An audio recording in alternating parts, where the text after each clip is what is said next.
Good morning. Welcome to our thoughts for the week this week. I wonder, do you ever worry about anything? Are you a worrier? Do you worry about the little things or the big things?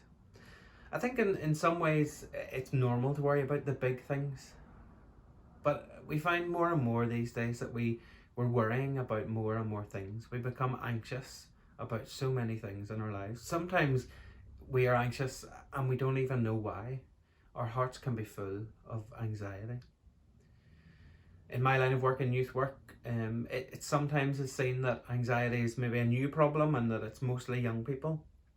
And a 2017 survey reported that 13% of young adults have suffered some sort of anxiety issue. But I think another survey that I was reading shows that it's not just isolated and it's not just confined to younger people. This was a survey of the general population in the UK, and from their results they were able to say that about 8.2% of people in the UK had some sort of anxiety issue. That was a 2013 survey, and the same survey has been done over the years, and in 2019, the last quarter of 2019, that had risen to 19%. So anxiety was rising anyway. But the next one, I think, is shocking, but maybe not surprising. This is just from during lockdown in 2020. Anxiety had risen to 39% of the population. I think we can understand why. We live in pretty anxious times. There's a lot going on to be worried about.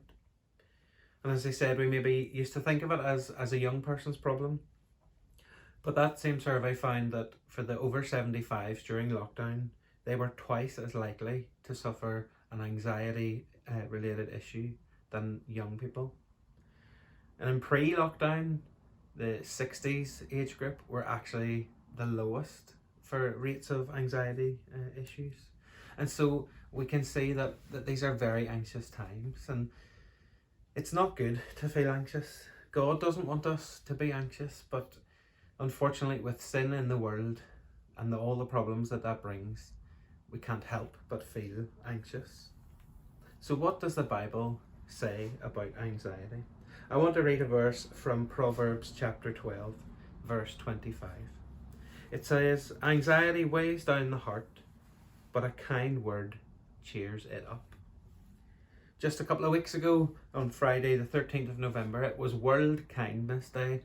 Sometimes I'm not all that keen on these world whatever days, because sometimes, I don't know, I think people just make them up, but this is one I can get behind. World Kindness Day. Although I think my main problem with it would be, why can't every day be World Kindness Day? Wouldn't the world be a better place if we were all that bit kinder? And so what is this relationship between kindness and anxiety? Well, the Bible says that when someone is anxious and their heart is weighed down with that anxiety, a kind word from someone can lift their heart, can cheer them up.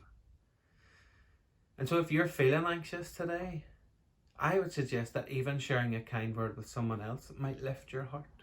But more importantly, if everyone who watched this video give a kind word to someone else, whether that's someone in your house or a phone call to someone else or a Zoom call to someone else, to give them a kind word, to cheer them up, because these are anxious times in which we live. God has given us the people around us to cheer us along and to cheer us up. So today, in the midst of these anxious times, let's take heed of what Proverbs says, that anxiety weighs down the heart, but a kind word cheers it up. Let's be kind.